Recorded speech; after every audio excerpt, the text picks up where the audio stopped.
Welcome to Learn English on YouTube. Between the Cameras and the Heart, an original story from our channel. Chapter 8. Shadows and Reflections. If you want to watch Chapter 1, click on the tag that appears at the top. There's something deeply humiliating about seeing someone else take the place that was once yours, watching from afar as your family, the one you helped build, finds joy in the arms of someone else.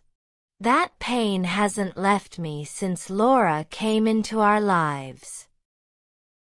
The Venezuelan nanny, with her infinite sweetness and dazzling beauty, has grown closer to Alberto than I ever imagined. And the worst part is that she seems to do it so naturally, so sincerely, that I can't even blame her for it. It's as if the universe is conspiring to constantly remind me of what I've lost. A few days ago, the social media world exploded with new pictures of Alberto and Laura. This time, it wasn't a typical scene at home, nor a photo of Laura with the girls in the park. No. It was a Caribbean paradise, a perfect postcard that made my stomach turn. Alberto had traveled to Venezuela with Laura and the girls, apparently to meet her family. The images showed crystal-clear beaches, tables adorned with fresh lobsters, and laughter that seemed straight out of a dream. Valentina and Renata looked radiant, playing in the sand, while Laura was nearby, as comfortable as if she had always belonged to that life. The headlines, as always, were relentless. Alberto and Laura, a new family in the Caribbean. The Venezuelan who captivated Yolanda's ex. Laura, the perfect mother. Is she Alberto's future? Every word was like acid on my open wounds. Although I knew that the media had a particular ability to exaggerate and dramatize, there was something in the photos, in their smiles, that made me believe the speculations might not be so far from the truth. While they were enjoying their vacation, I found myself trapped in a routine that made me feel lonelier than ever. Work, travels, interviews. Everything that used to bring me satisfaction now felt like a constant void. I was furious with myself for falling into Ernesto's trap, for allowing him to destroy my marriage, my family, and everything that was important to me. And the worst part is, the guilt was mine.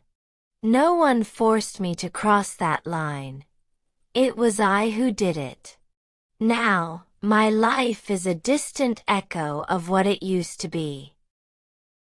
I tried to distract myself with work, but the rumors wouldn't leave me in peace. Every time I saw a headline about Alberto and Laura, I felt a mix of jealousy and indignation.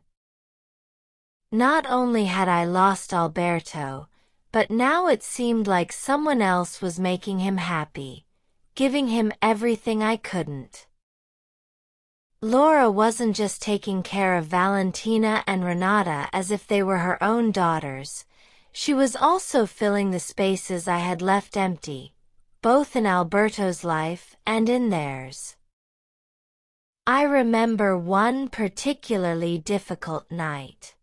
I was in my apartment, alone, with the distant sound of the city as my only companion. I opened social media and came across a new article, Laura and Alberto, Happiness in Venezuela. A new love for the actor.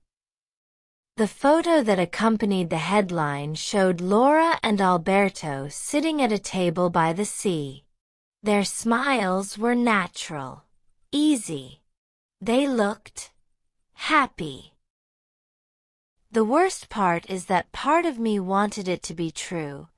I wanted Alberto to find someone who would take care of him, someone who would bring him joy.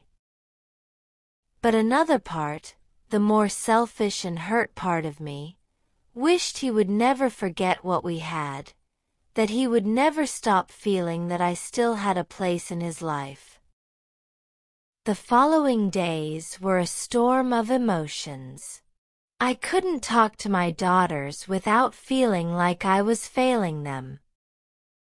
"Did you have fun at the beach, sweetheart?" I asked them during a call. "Yes, Mom. Laura made us ice cream, and Dad took us to see fish on a boat," Valentina replied, with a happiness that broke my heart. Hearing her enthusiasm about Laura, about everything she was doing for them, was like a constant reminder that I wasn't there, that I had lost something irreplaceable.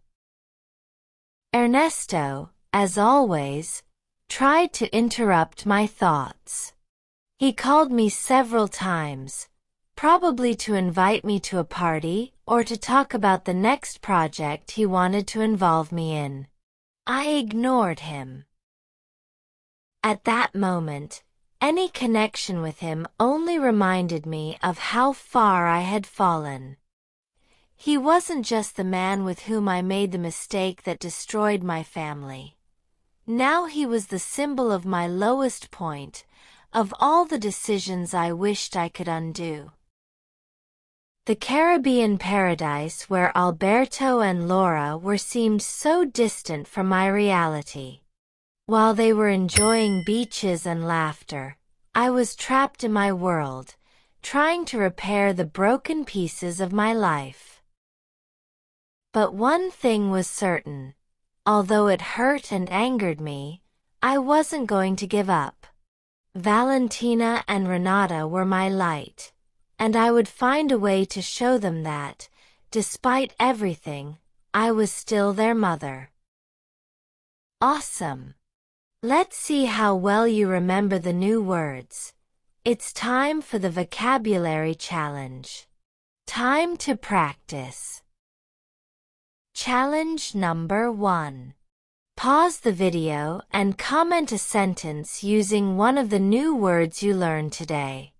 Now it's your turn. Write your own sentence using one or more words from today's key vocabulary in the comments. Are you ready for challenge number 2? Watch the video again and repeat the words out loud until you can say them clearly. You can use the YouTube chapters and timestamps to jump to the parts you want to practice. And now, challenge number 3. Tell us in the comments. What was the most difficult word for you today? Now it's your turn. Write the word that challenged you the most and why. Let's learn together. That's the end of today's story. We hope you enjoyed it and learned some new words along the way. Remember, the best way to learn English is by listening to fun stories like this one. See you next time, English Explorer. If you liked the video, click like, subscribe to the channel, and share it with a friend who is learning English.